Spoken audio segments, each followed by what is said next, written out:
I remember what you cooking, man.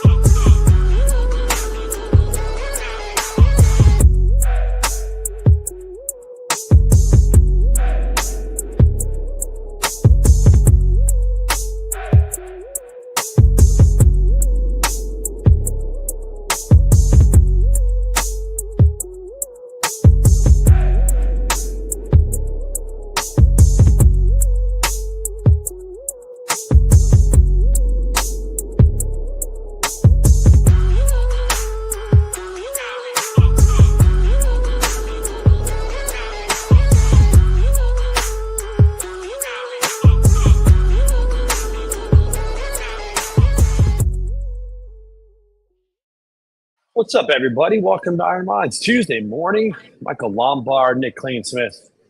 Pedro's down today, everybody. Send a prayer to Pedro. What's up, fellas? How y'all doing? Morning. Good morning. Morning. Happy Tuesday. Happy Tuesday. Up and after it. Second Tuesday of 2026.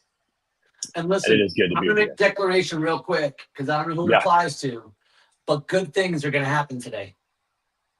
Let's go. Positive attitude right out of bed. Let's I'm putting go. it out there. Good things are going to go. happen today. Good things are going to happen today. It will be the best day of your life because there is a purpose for it. Bam. And it's the only day promised. I mean, we don't know what tomorrow's going to hold, and yesterday's gone. Yesterday's gone. It's gone.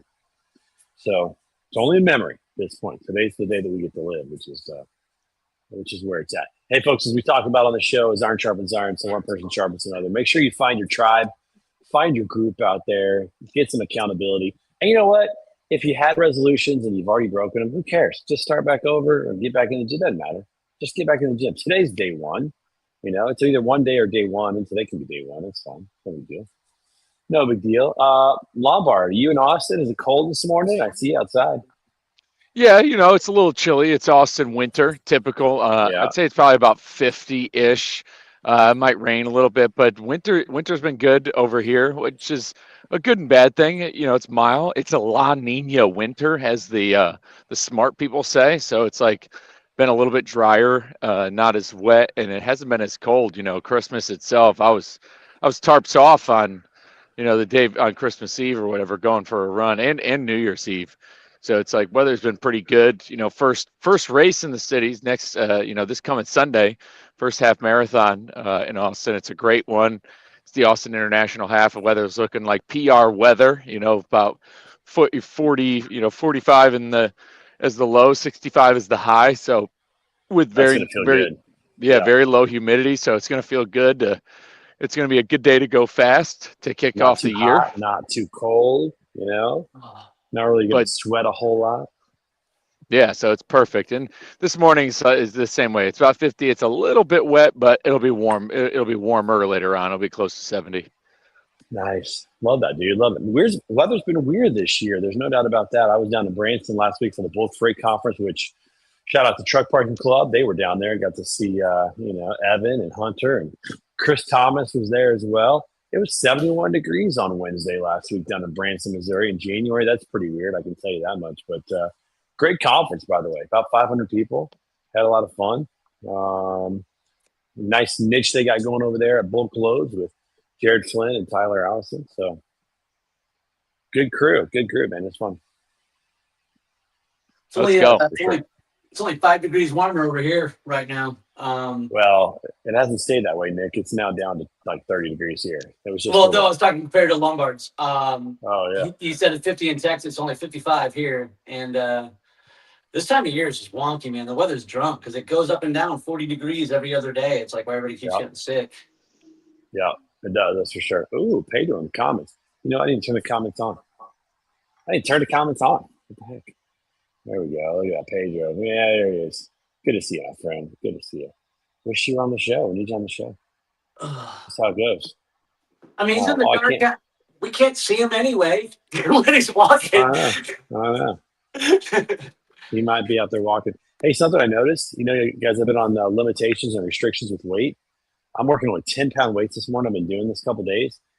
If you do this long enough, it hurts. Like it's actually, after a while, it becomes a heavy weight. It's amazing how that works. So if you just hold your arms out like this with 10 pounds, do that for a while, that really starts to hurt after a while. If So you it's just amazing, do it like, slow a couple times, it starts to hurt pretty quick. you don't have to have a lot of weight to get a little bit of juice going.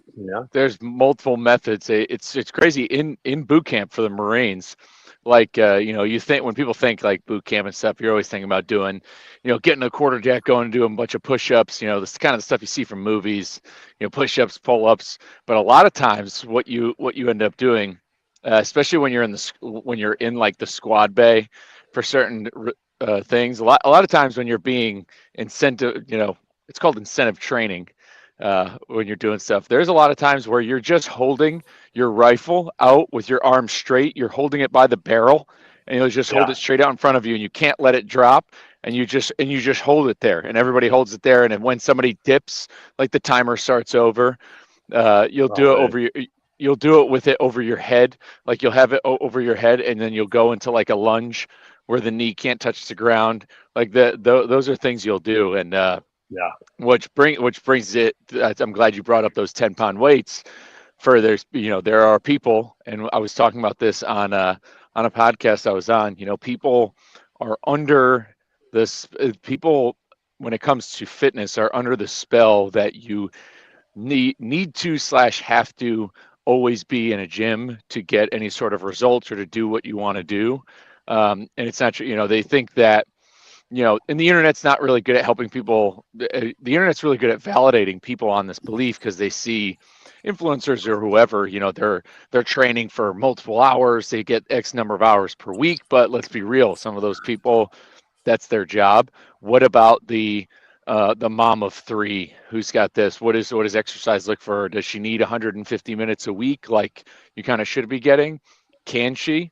No, but the intention and the intensity is what matters the most behind it. So if you've got 30 minutes and you do 500 reverse lunges, you don't need the squat rack.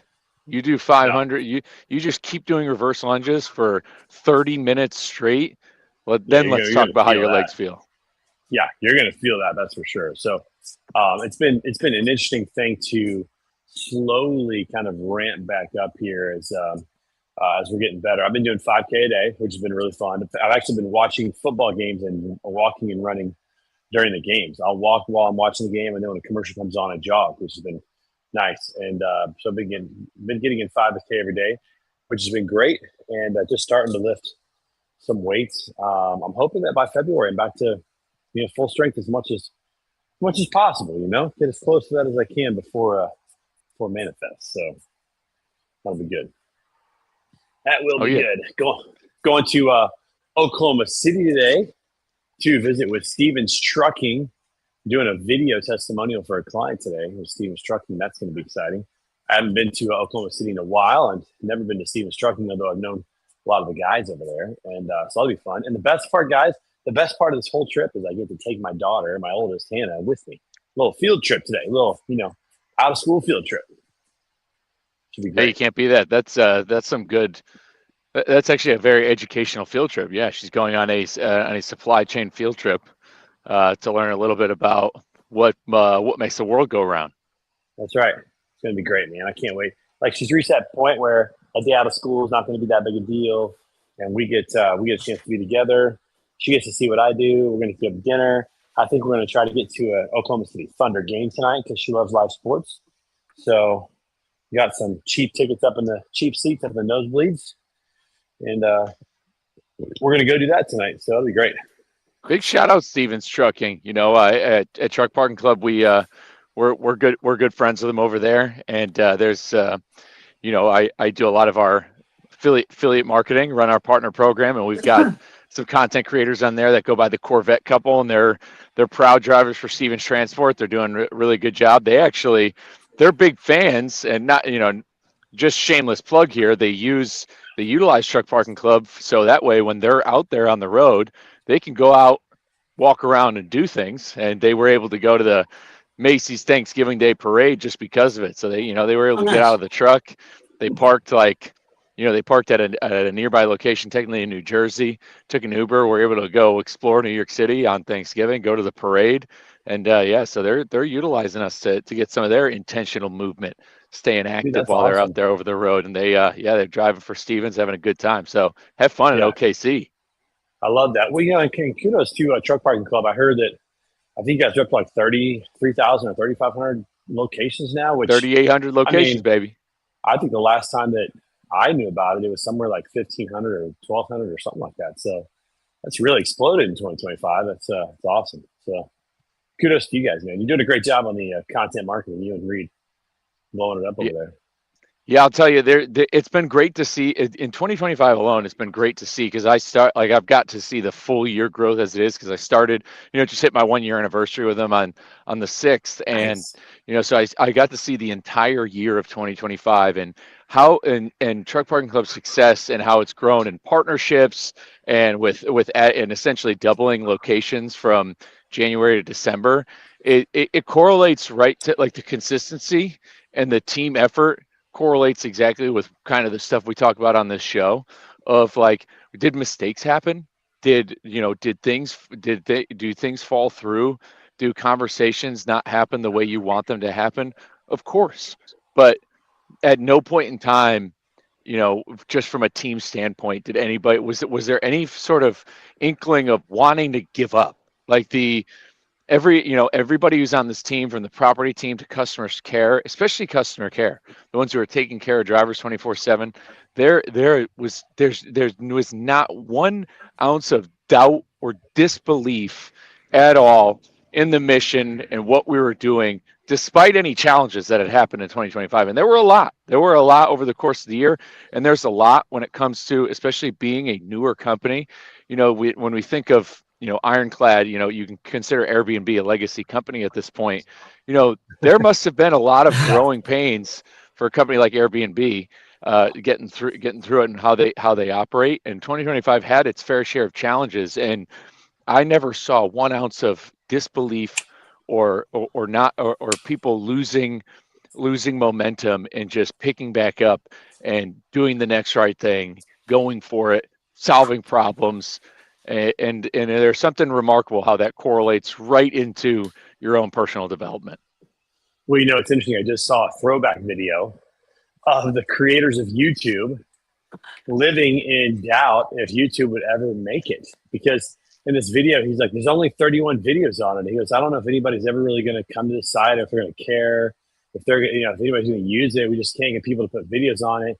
I mean, obviously this is back in like early 2000s, but it doesn't matter what you're building or what you're doing. Doubt is, I think, a normal emotion to have, and it's not necessarily wrong. So to be in a situation where you guys didn't have doubt and everybody was fully on the mission, that's pretty cool, man. Pretty cool. Clearly YouTube is where they are now. So, If you've ever read the book Delivering Happiness by Tony Hsieh, the founder of Zappos, the amount of times they almost went out of business, like over the first couple of years because of stupid, simple mistakes, was like baffling.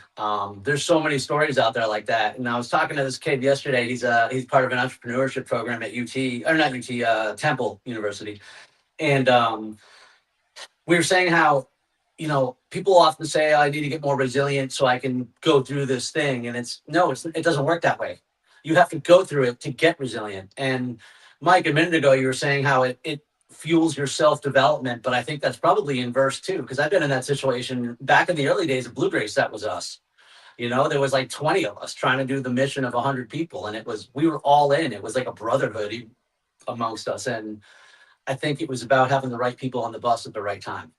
What a great book title, Delivering Happiness, for a business. Like, clearly their business has, a tangible service or product to it, but the idea that like, our mission is to deliver happiness through, this product or service. I think that's awesome, when you can have something like that, which is great. Truck Parking Club's kind of doing the same thing, right? They're delivering predictability and safety and security and rest, like true rest out on the road. So it's awesome. Love that, dude. Love that. Good stuff. All right. So, Michael, you got half marathon this weekend. Nick, when's your first race of 2025? 26? I got a 5K the following weekend, but I'm just doing it to do it. It's not like a race, and I don't want to let it interfere with my training, so I'm not going to hit it too hard. But I have a half coming up. I think like the second or third week of February, and that'll be the first decent distance for me of the year. That'll Nice. again. I want to.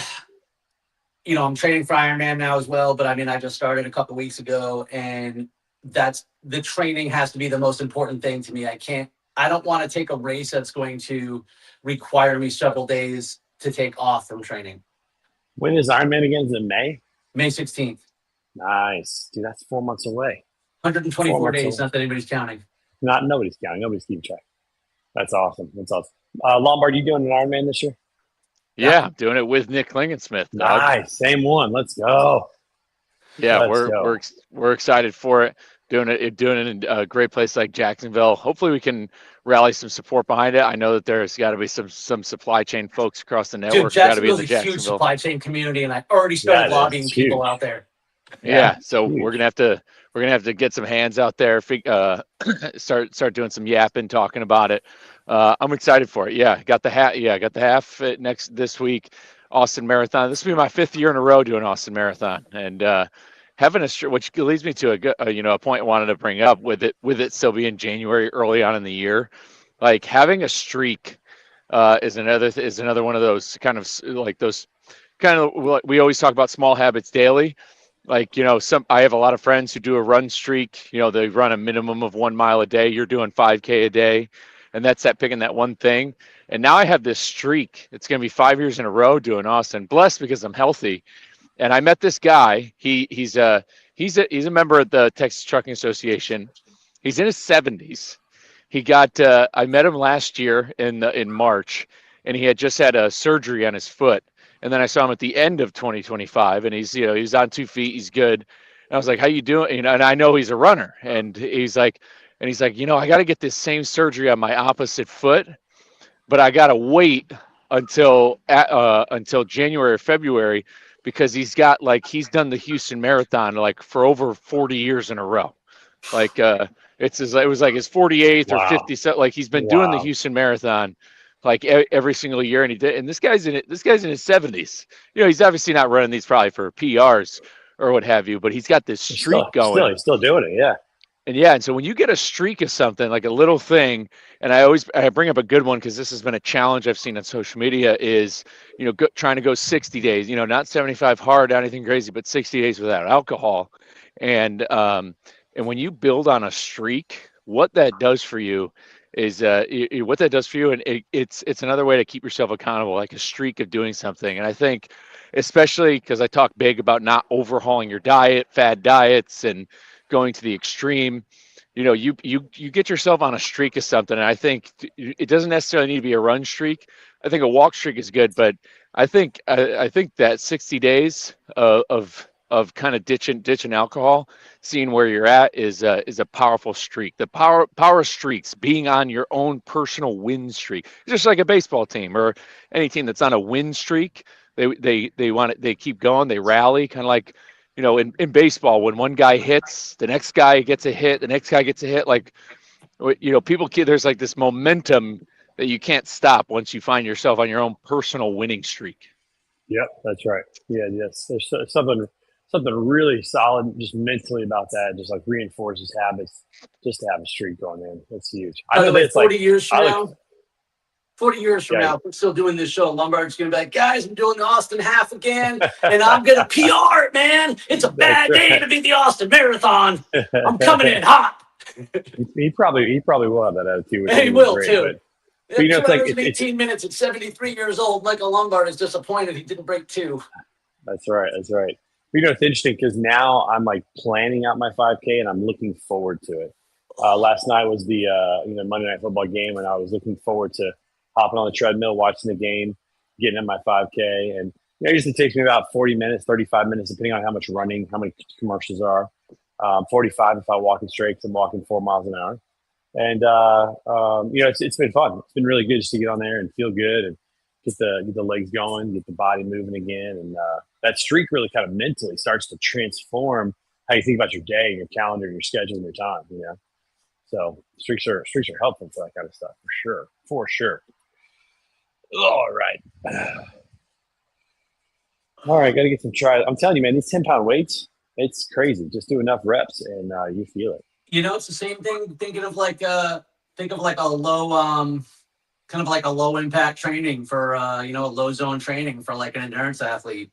You can get the more reps in, you recover faster, you're not as sore, the growth still happens. Oh, speaking of which, I got my, Mike and I've been putting the bike together piece at a time. Well, I got the speed sensor thingy for the wheel for my, trainer. So I had that on this morning. Let's go, dude. Speaking of that low intensity, low impact, I was, a Peter Attia video washed across because we were talking about intensity. People who think they need to be, they need to be lifting heavy weights for 3 hours a day to get any sort of results.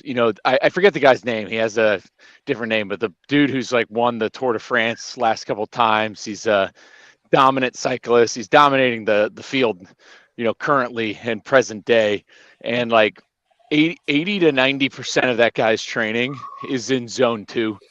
And now granted, his zone 2 is like over 320 watts on a bike, which is unbelievable. Like if if anybody rides a Peloton or kind of knows about your wattage, like your power in it.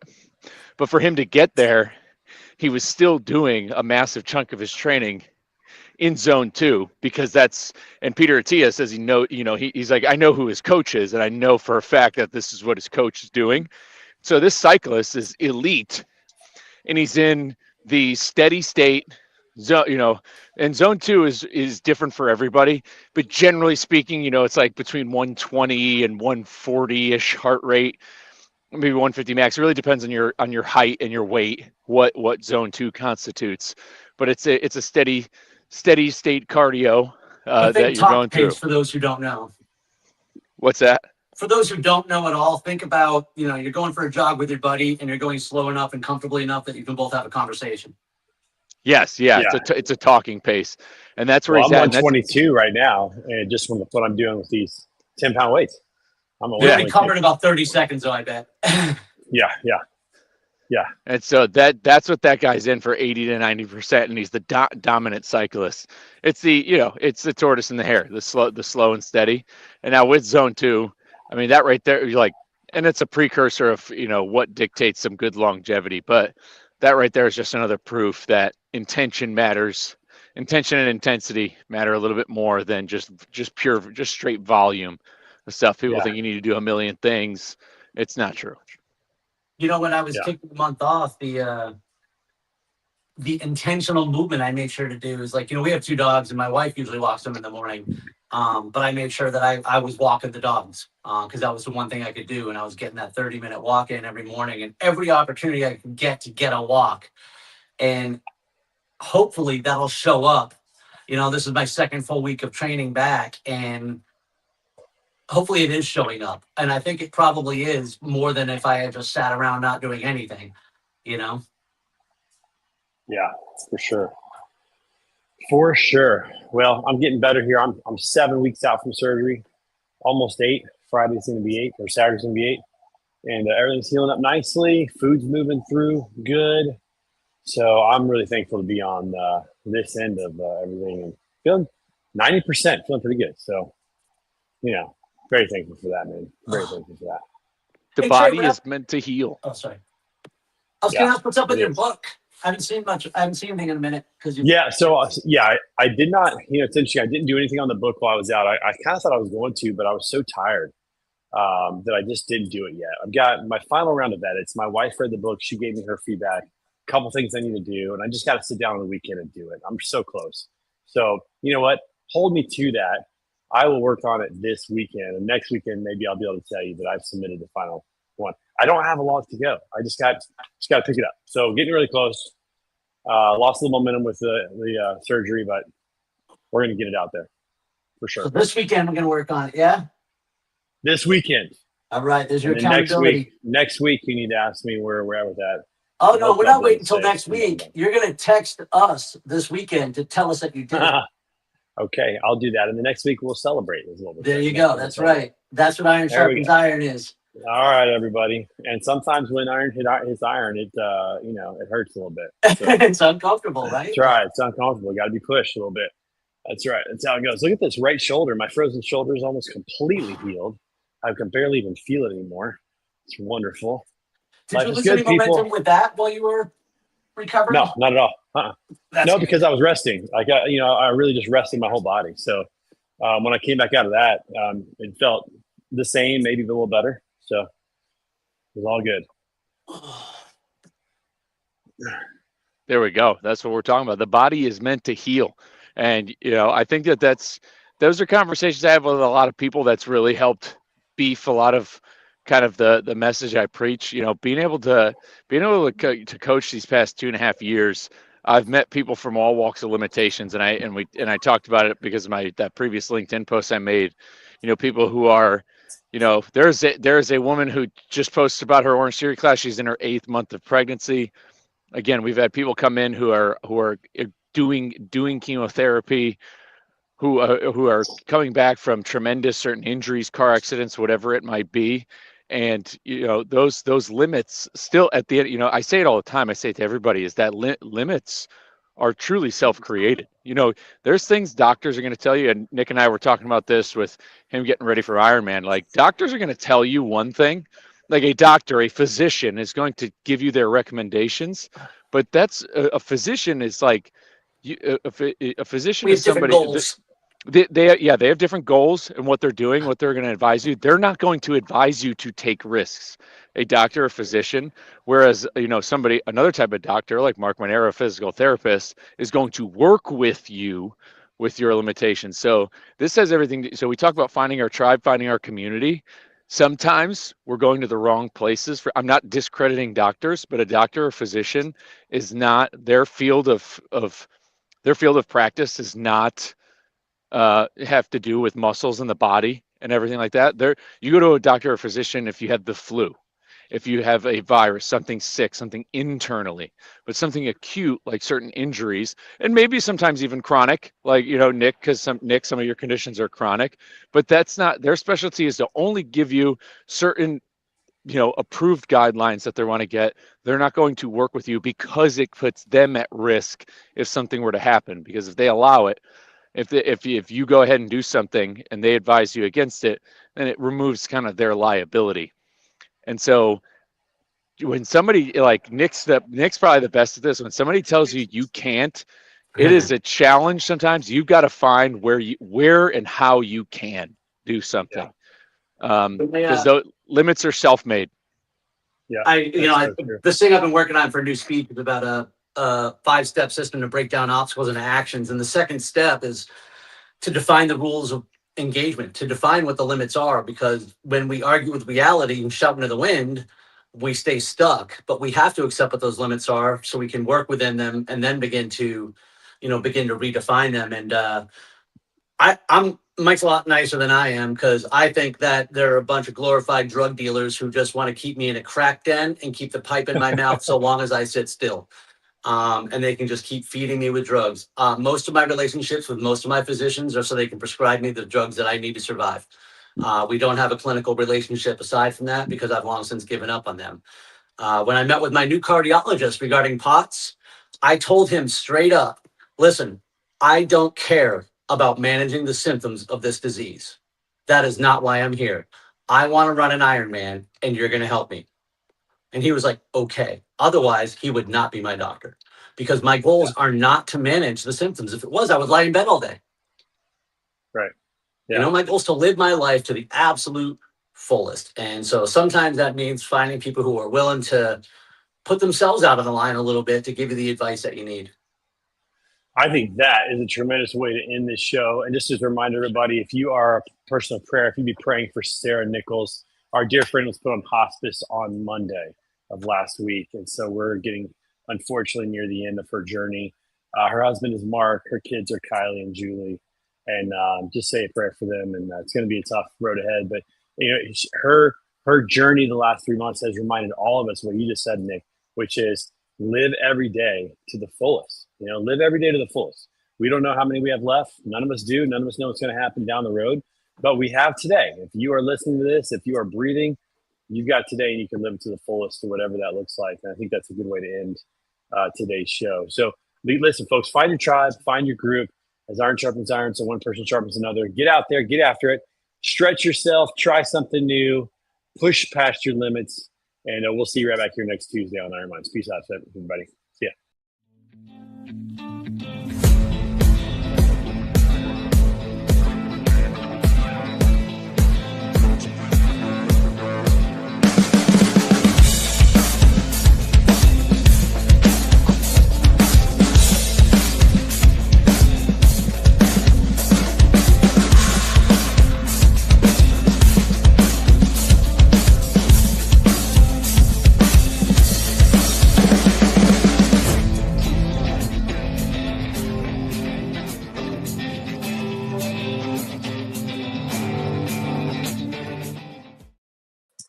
Man, I'm going to feel that.